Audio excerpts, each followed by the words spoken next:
이 사도 바울이 지금 방언과 또 방언을 하면 뭔 말인지 모르니까 교회 안에서는 통역이 있으면 하고 아니면 혼자 해라 이 말씀을 했고요.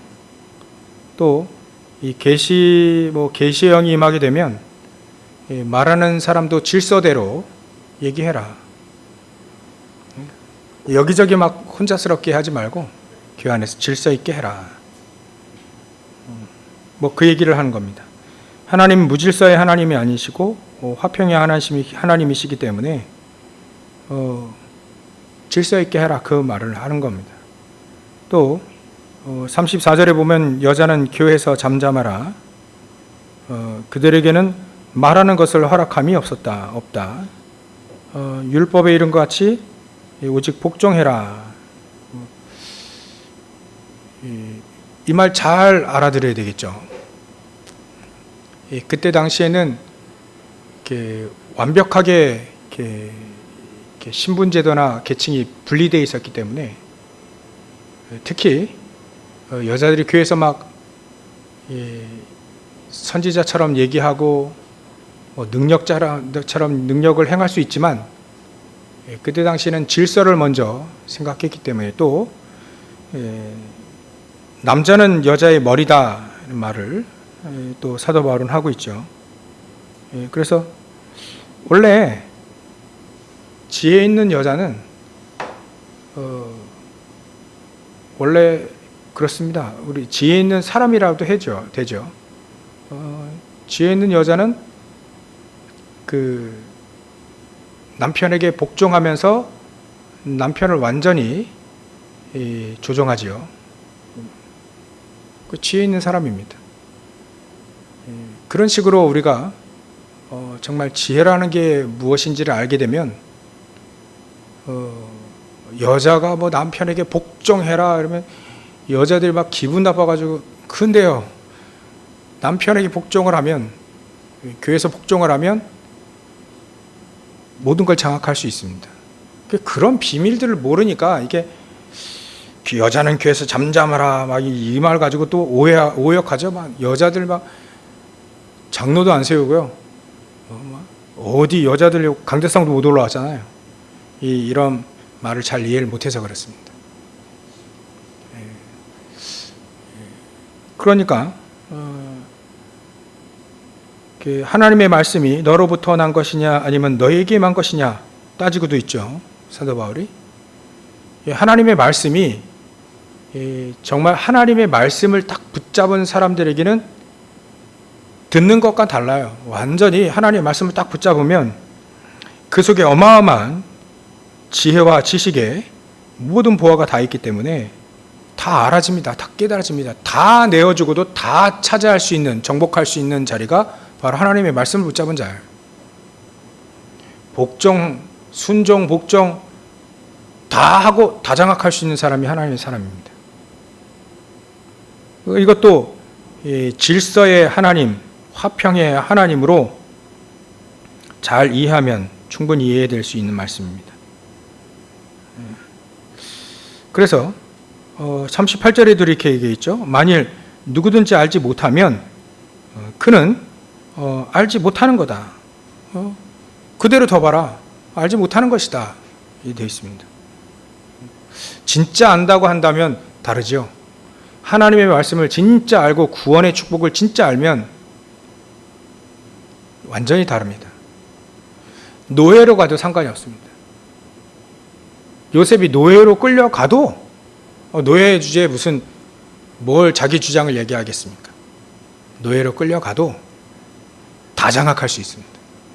이게 하나님의 자녀고 하나님의 자녀된 신부와 권세를 가진 자입니다. 그렇기 때문에 결론을 맺고 있죠. 은사에 대한 결론을 이렇게 맺고 있습니다. 39절에 그런즉 내 형제들아 예언하기를 사모하며 방언 말하기를 금하지 말라. 다 질서대로 잘 하라 이거예요. 그리고 40절에 이렇게 되어 있습니다. 모든 것을 품위 있게 하고 질서 있게 하라. 이 바로 이번 주 메시지 2부 메시지 제목입니다. 모든 걸 품위 있게 하고 질서 있게 하는 겁니다. 이게 성숙한 그리스도인의 신앙생활이죠. 성숙한 사람이에요. 성숙한 사람은요, 모든 걸 품위 있고 지혜 있게 합니다. 그리고 그런 사람들은 어디 안에 이렇게 모든 걸 다 찾을 수 있냐면 138 안에 다 찾을 수 있어요. 138 안에 모든 게 다 있고 138 안에 모든 게 다 나와지고 138 안에 모든 걸 발견할 수 있는 거죠. 그게 138이 어찌 보면 그리스도 하나님 나라 성령 충만의 비밀입니다.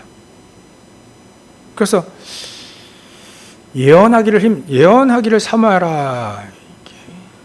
예언하기를 사모하라는 것의 가장 중요한 핵심은 여러 가지가 있지만 핵심은 138이 오직 그리스도 하나님 나라 성령 충만 이 속에 모든 게 다 있고 그 모든 비밀들이 전달되어지는 가장 비밀이 전달되어지는 거예요. 비밀이 전달되어지는 축복이 바로 예언의 핵심입니다. 우리 안에 그리스도를 알게 된다? 놀라운 비밀입니다.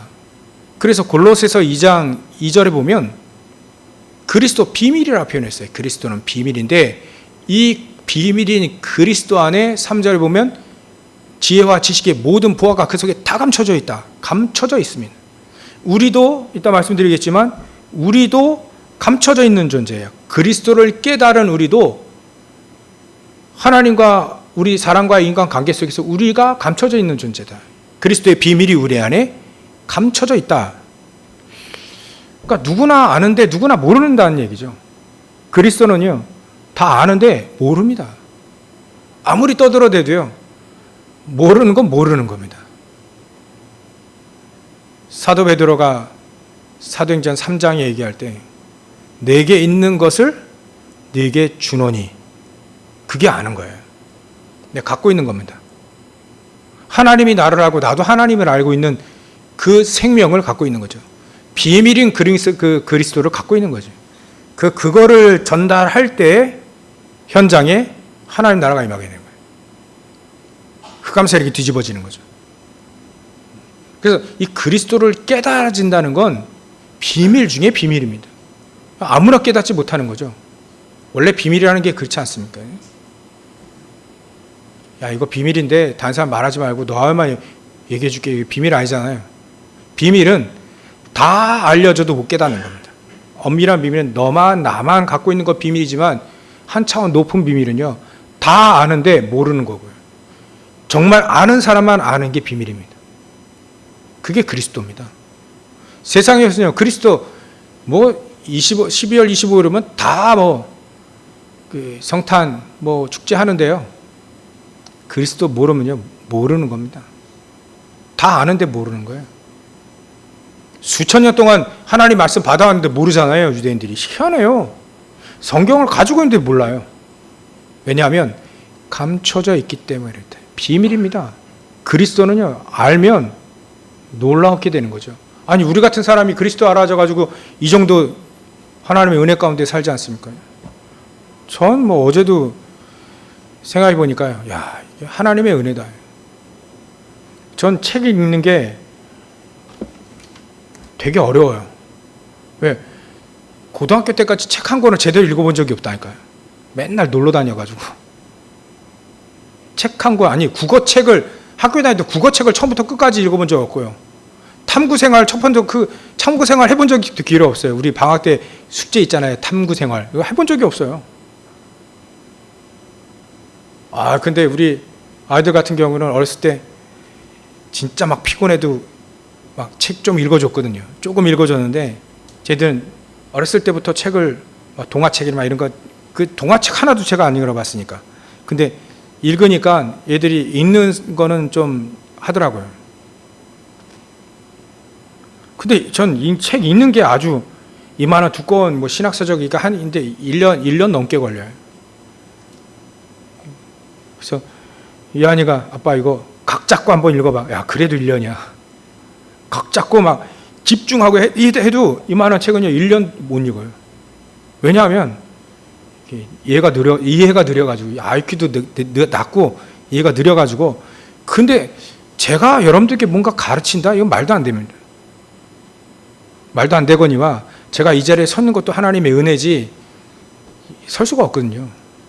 제가 욕심을 부려서 주의 종이 돼서 여기서 막 한다 할지라도 제 자신은 확신합니다. 그럴 능력이 없어요. 그래서 난 평생 누가 뭐래도 그리스도만 얘기하겠다. 왜냐하면 다른 거 얘기할 게 없으니까요.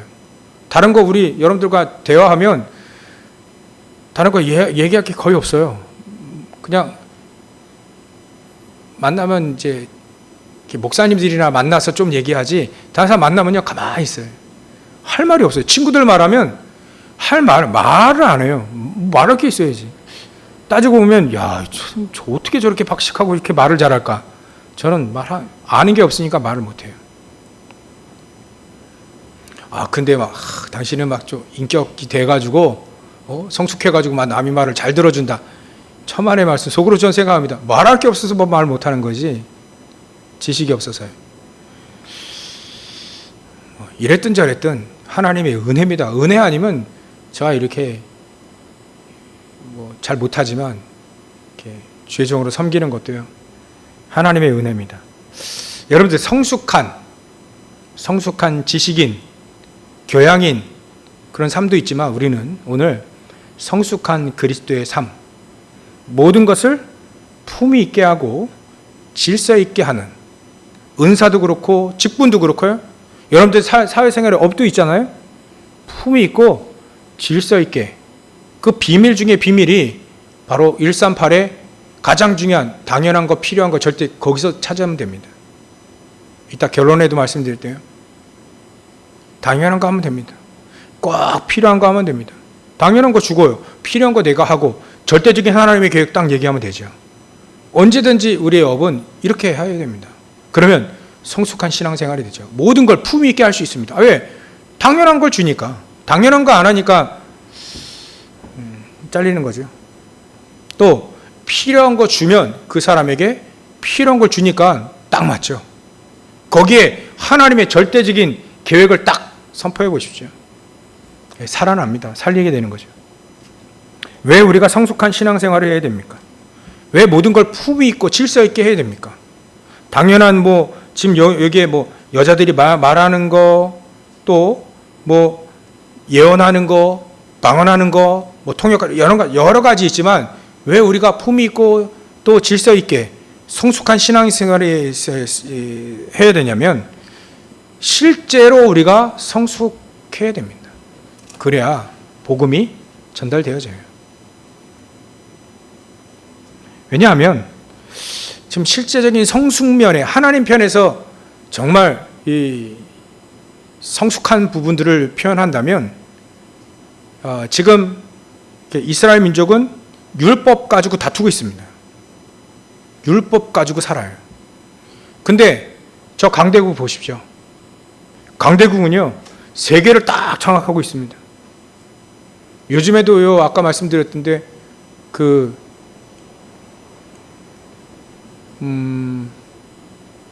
전문적인 용어는 잘 모르겠고요. AI 그 인공지능이죠. 그 인공지능 해가지고 자료들 딱 정리해주는 이런 시스템이 요 근래에 나왔는데요. 3개월 만에 전 세계를 딱 이렇게 잡았습니다. 구글이나 이런 데에서는 한 3년 걸렸어요. 근데 이제는 그런 기술들이 쫙 퍼진 3개월밖에 안 됩니다. 지금 어마어마한 지식 경제가 또 이루어지고 있어요. 그 속에서 강대국들이 전부 다 장악하고 있다니까요. 미국의 애플사에서 어제 보니까 아이폰 하나 팔아가지고요. 우리나라 삼성전자 전 매출과 더 많아요. 아이폰 하나 파는데. 어마어마한 거죠. 보니까 우리 아이들 학교에서요. 10명 중에 8명이 다 아이폰 쓰는 거예요.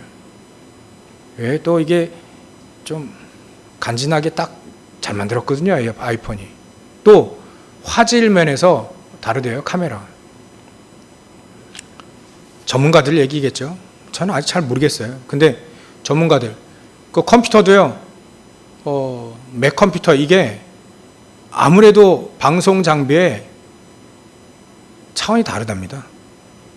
저도 지금 맥 컴퓨터를 10년째 쓰고 있는데요. 전 잘 활용을 못 하겠어요.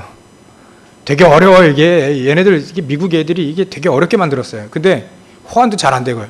근데 바이러스 한 번도 안 걸렸어요. 제가 10년 동안. 고친 적이 없어요. 10년 전에 샀는데 지금도 잘 인터넷 잘 하고 있어요.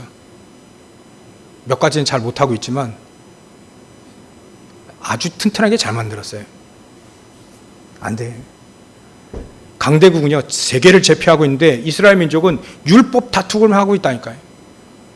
얼마나 하나님 편에 보면 답답할까요? 그렇습니다. 교회는요, 육신적인 것만 다 얘기해요. 육신적인 것만. 박조준 목사님이 옛날 갈보리 교회, 박조준 목사님이 그런 얘기 하시더라고요. 교회가 너무 세속화되었다. 예수 믿으면 돈 잘 벌게 되냐? 복음과 상관없지 않냐, 그건. 왜 복음과가 상관없는 얘기를 자꾸 하냐? 전부 무속 종교가 됐다, 이렇게. 무속 종교. 사실 그렇잖아요, 우리가. 그래서 제가 곰곰이 생각해 봤어요. 그래. 무속 종교가 됐구나. 그리고 우리는 복 받아라. 제가 예수 믿고 승진하십시오. 돈 잘 버십시오. 이렇게 강요하고 이렇게 가르치는 거는 세속 종교다. 그러나 여러분들 예수 잘 믿으면 하나님이 여러분들의 큰 상급과 방패가 되십니다. 라고 얘기하면 사실을 얘기하는 거잖아요. 이해가 오십니까? 무속 종교와 사실은 달라요. 아브라함이 하나님을 정말 믿었을 때 하나님은 그에게 갑부가 되게 하셨잖아요. 이삭에게 100배의 축복을 주셨잖아요. 그건 사실입니다. 근데 여러분 예수 믿으면 갑부가 됩니다 라고 얘기하면 그건 무속 종교가 되는 거예요. 이해가 오실라나 우리 이해하셔야 됩니다. 우리 이제 이해해야 돼요. 정말 예수 잘 믿으면 공부 잘하게 됩니다. 그렇게 얘기하면 무속 종교가 되는 거예요. 근데 하나님은 예수 잘 믿으면 영적 서밋이 됩니다. 세상의 성공, 그건 언제든지 버릴 수 있는데 성공의 위치에 가야 되는 사실을 얘기하면 그건 무속 종교가 아니죠. 이게 무속 종교와 복음, 이게 왔다 갔다 하는 거예요, 교회가. 그러니까 막 교회에서 정말 복 받아라. 우리 교회 나오면 사업에 승리하게 된다, 승진하게 된다, 사업 잘 되게 된다. 이렇게 잘못 가르치는 거죠. 성숙한 게 아닙니다. 우리는요, 그 어디에 있어도 노바디예요. 그 어디에 있어도 하나님 우리와 함께 하시는 그 축복을 누리면 되는 겁니다. 그게 노예가 됐든 총리가 됐든 왕이 됐든 거지가 됐든 상관없는 거죠. 우리는 한 차원 성숙한, 상관없는, 이유가 없는 성숙한 신앙이 되어야 됩니다. 그래서 사도 바울은 이렇게 얘기했습니다. 내가 그리스도를 알고 다 버렸다. 왜? 다 버려도 될 만한 걸 다 버렸어요. 그리스도가 가장 고상하다는 걸 깨달았습니다. 그렇게 나와야 성숙한 기도 그리스도인입니다. 어떤 상황도 상관이 없죠. 그러니까 자꾸 육신적인 것만 자꾸 얘기하니까 여기는 즐거운데 귀에는 즐거운데 영적인 건 자꾸 죽어요. 갈라디아 교회도 얘기하지 않습니까? 사도 바울이 신령한 것과 육신적인 것 대비하고 있잖아요. 신령하고 사모한 사람은 육신적인 것과 떨어지게 되어 있습니다.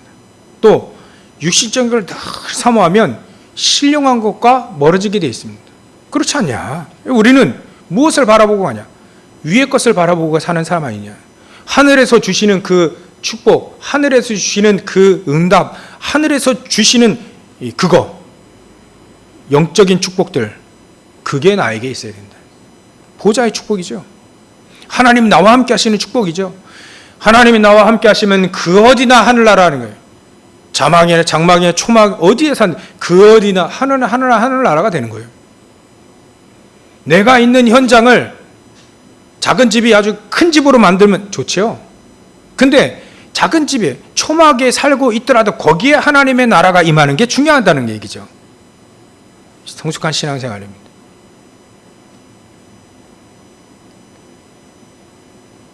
또한 성숙한 신앙생활은 지금 네피림들은요 전 세계를 잡고 있어요. 매일 모입니다. 근데 우리가 정말 예배 시간에 하루에 일주일에 한 번, 두 번, 아니 3번, 4번, 뭐 11번도 되죠. 그 예배 시간에 정말 우리가 마음을 담고 하지 않으면 네피림 못 이깁니다. 매일매일 모여가지고 명상하고 매일매일 모여서 굿하고 말이죠. 이런 사람 못 이깁니다. 그래 우리는 한 번을 드리는 예배라 할지라도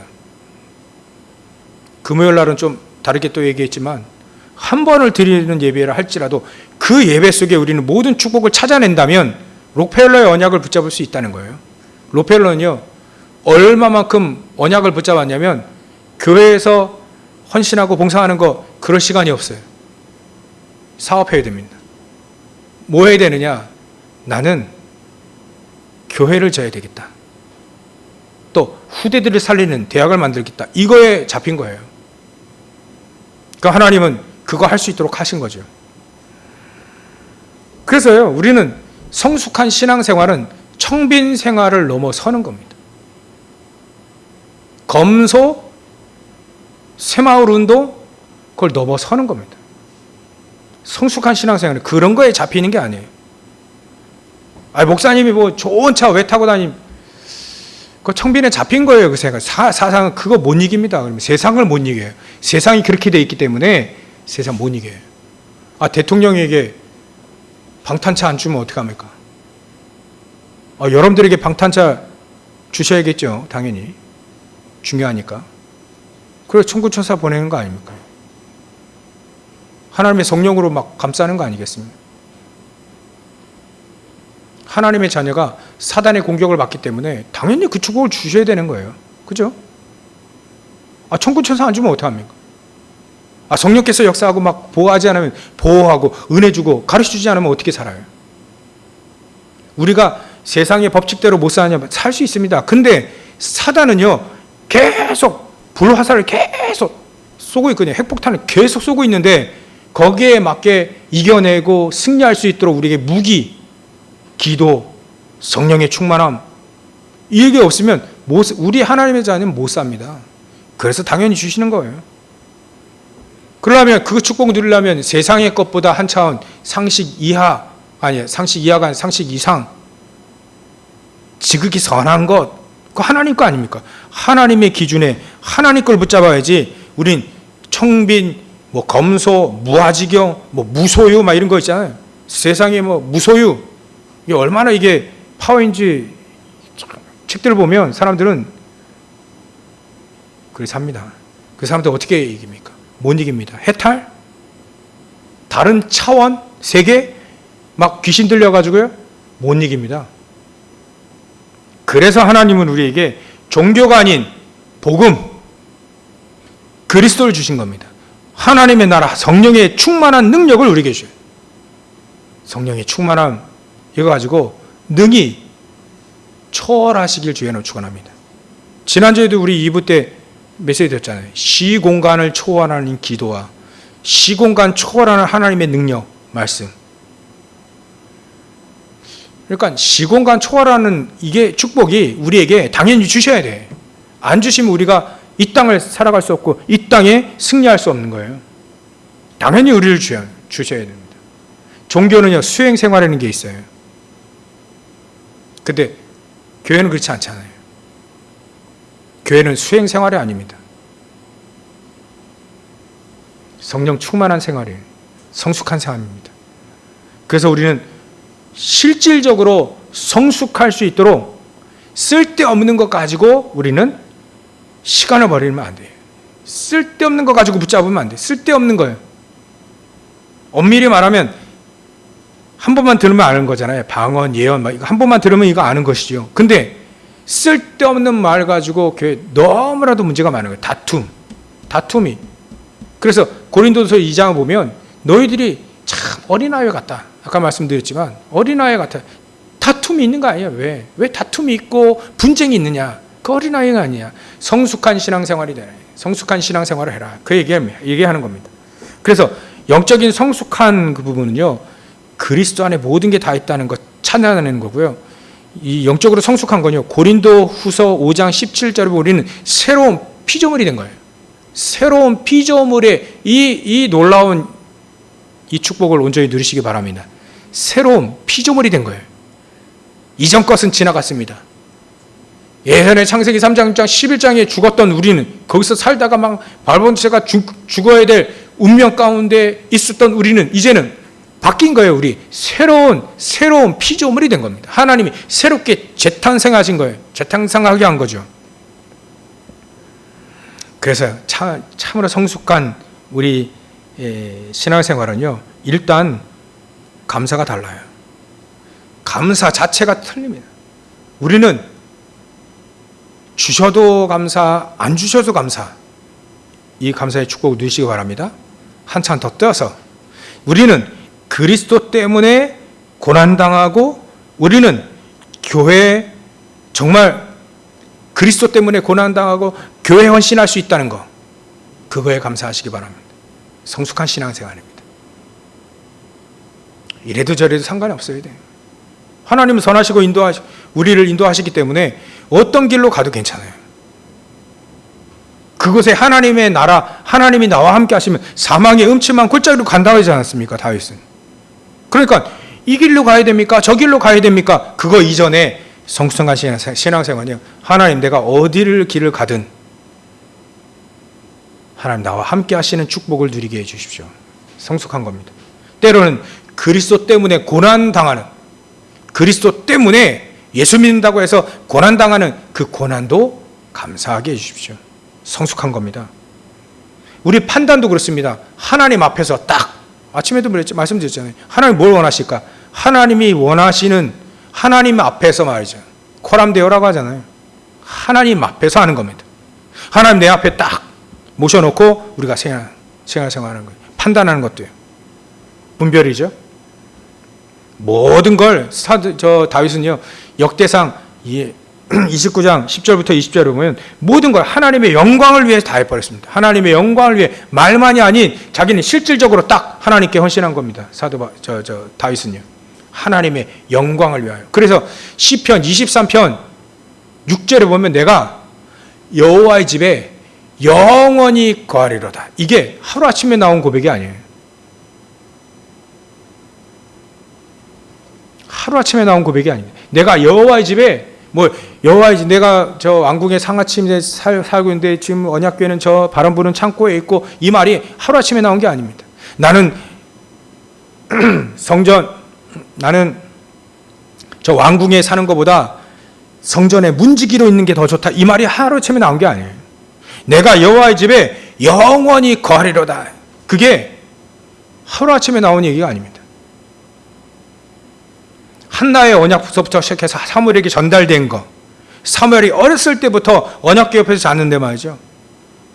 언약궤 뺏겨버렸어요. 어른들이 가가지고 전쟁하면서. 그럼 언약궤 없잖아요. 지금 언약궤 없는 그 자리 옆에서 자는 겁니다. 그때 사무엘이 기도하는 거예요.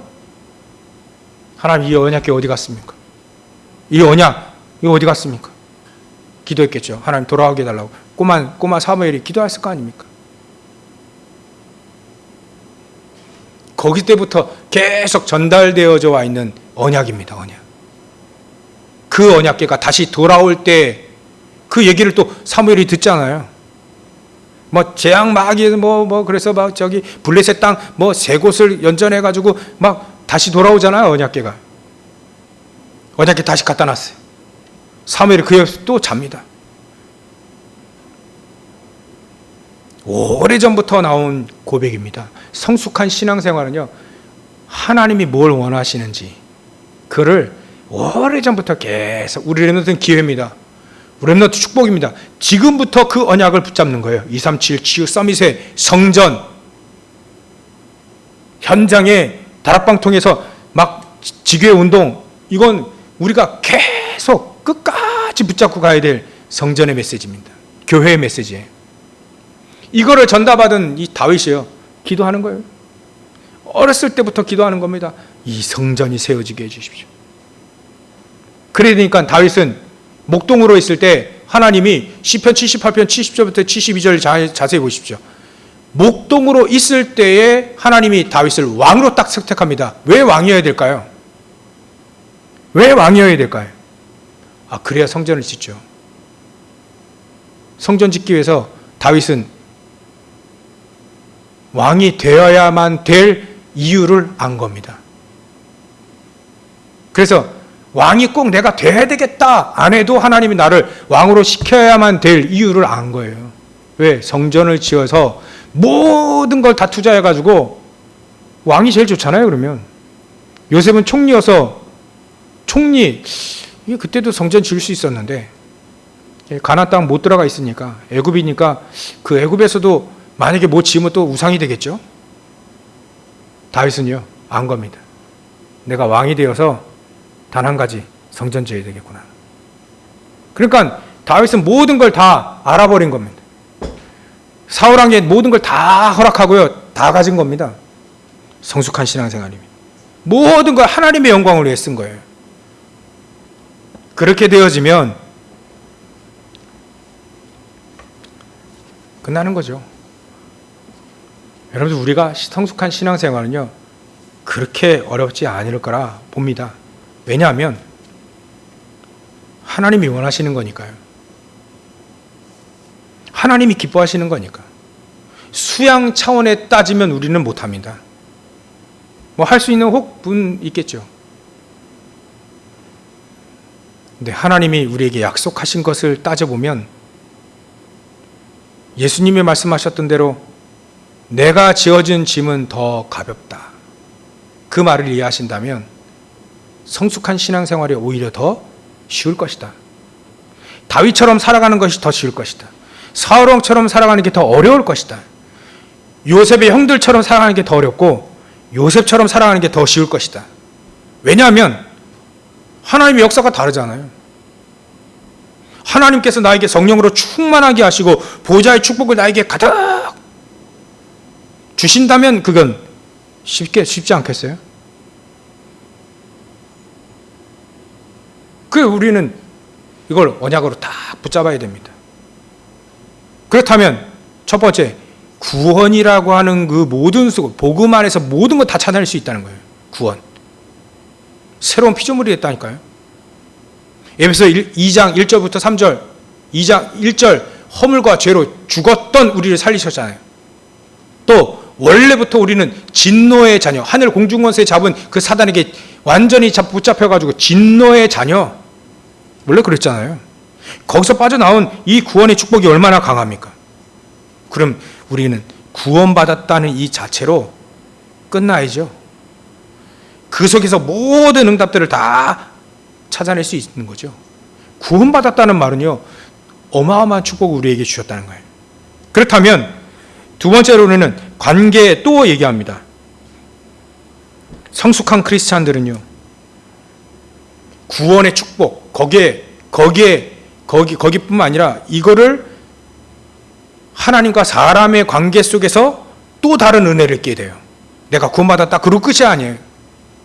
하나님과 계속 관계가 깊어지는 거죠. 베드로전서 2장 2절 아까 말씀드렸지, 어린아이들처럼 신령한 거예요. 신령한 것을 계속 받아먹는 겁니다. 하나님이 자녀된 신부가 권세, 특권을 요한복음 1장 12절에 그 특권을 자꾸 누리는 거죠. 또 우리는요 신령한 하나님의 신령 은혜를 계속 받게 됩니다. 베드로후서 1장 4절에 보면 중후반절에 후반절에 그런 표현이 나와요. 하나님의 신의 신령한 하나님의 신의 성품에 참여하게 되는 겁니다. 어찌 우리가 이렇게 될 수 있습니까? 우리는요 하나님의 놀라운 신성한 옛날 성경은 신의 성품, 지금 성경은 신성한 성품에 참여하게 되는 겁니다. 우리가 말이죠, 보배롭고 지극히 큰 약속을 우리에게 줬습니다.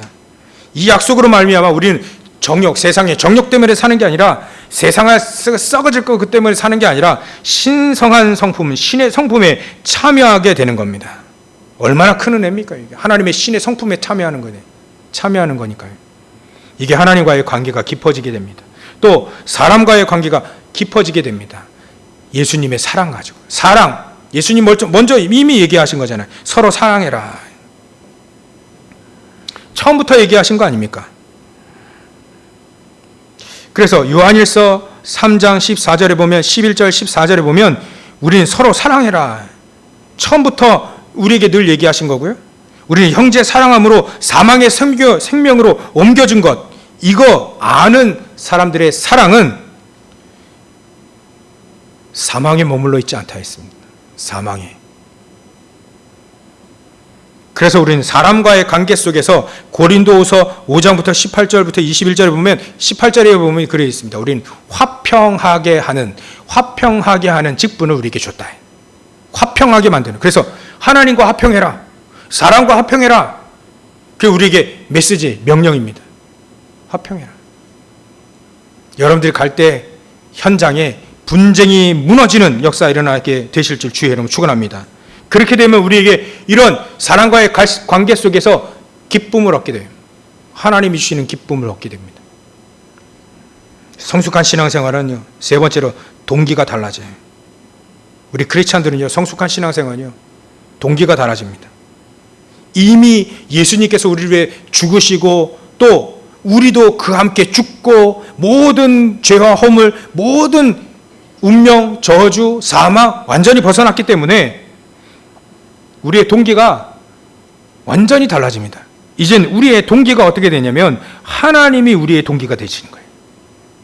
하나님이 우리를 위해서 죽으셨잖아요. 그게 우리의 동기가 되는 겁니다. 그러면 우리도 하나님과 같이 사는 것이 우리의 동기가 되는 거죠. 하나님과 같이 사는 겁니다. 하나님을 위해서 사는 겁니다. 그래서 고린도후서 5장 15절에 보면, 그가 모든 사람을 대신하여 죽으심은 살아있는 자들로 하여금 다시는 그 옛날 죄악, 그 속에서 나는 나만 보고 살았던, 물질만 보고 살았던, 성공만을 보고 살았던 나 자신을 위해 살지 않고 오직 그들을 대신하여 죽었다가 다시 살아나신 하나님을 위해서 사는 것이다. 그리스도를 위해 사는 것이다. 이게 바로 우리의 삶의 중심의 동기가 되는 겁니다. 여러분, 우리는 무엇을 위해 삽니까? 하나님을 위해서. 하나님이 우리에게 동기가 되어야 돼요. 그러면 되어지는 겁니다. 혹시나 우리 크리스찬들이 결론으로요, 우리의 기도 제목이 바뀌지 않으면 안 바뀐 거죠. 정말 우리의 기도 제목이 이제는 육신적인 것에서 이제는 하나님의 것으로 바뀌면 됩니다. 그게 바로 성숙한 신앙생활의 가장 중요한, 우리는 뭘 기도하느냐에 따라서 그 사람이 판별이 되잖아요. 우리의 기도 제목을 알면 됩니다. 우리의 기도 제목은 평생토록 교회 세 가지들 237 치유 서밋의 뜰이 회복되어지고, 여기에 대한 발자취가 우리 교회에 남겨져야 됩니다. 그게 우리의 기도 제목이 되어야 돼요. 성숙한 신앙생활을 하는 기도 제목이죠. 또 여러분들의 업입니다. 여러분들의 업에 오직 유의성 재창조의 축복이 임하도록 하는 게 성숙한 신앙생활이에요. 성숙한 신앙생활은 오직 유의성 재창조의 축복, 그게 시스템이 되어지는, 노예를 하든 하나님의 영광을 위해, 총리를 하든 하나님의 영광을 위해, 목동을 하든 하나님의 영광을 위해, 돈을 많이 벌었던 못 벌었던 상관없이 하나님의 영광을 위해, 성전을 위해, 그게 성숙한 신앙생활이죠. 나는 이제 십자가에 못 박혀 죽었다. 그리스도의 십자가에 못 박혀 죽을 때 나도 죽었다. 이제 나는 내가 사는 게 아니다. 그리스도를 믿는 믿음 안에 사는 거죠. 그 사람이 하는 일이 전부 다 오직 유일성 재창조의 축복을 누리게 되죠. 얼마만큼 우리가 오직 유일성 재창조의 축복을 누립니까? 70지역에 영향을 줄 만큼 오늘 언약을 붙잡으시면 됩니다. 이거 우리가 못해요. 언약을 붙잡고 하나님이 함께 하시고 역사하셔야만 됩니다. 우리와 우리 후대가 전도와 선교할 만큼 우리가 축복을 누리면 되는 겁니다. 이 축복을 온전히 누리셔서 신의 성품에 참여하는 베드로 사도가 얘기했던 것처럼 신의 성품에 참여하는 성숙한 신앙생활 하시기를 주의 이름으로 축원합니다. 기도하겠습니다. 하나님께 감사와 영광을 돌립니다. 하나님, 우리가 성숙한 신앙생활을 할 수 있도록 우리에게 미리 언약을 주시고 말씀을 주셨사오니 우리는 그리스도를 위해 살게 하시고 하나님의 영광을 위해 살게 하시고 신의 성품에 참여하게 하시고 또한 또 이 땅에서도 많은 사람 살리는 성숙한 신앙생활하는 오직 하나님을 사랑하는 저를 낼 수 있도록 역사해 주시옵소서. 거룩하신 예수님의 이름으로 기도 올렵나이다. 아멘.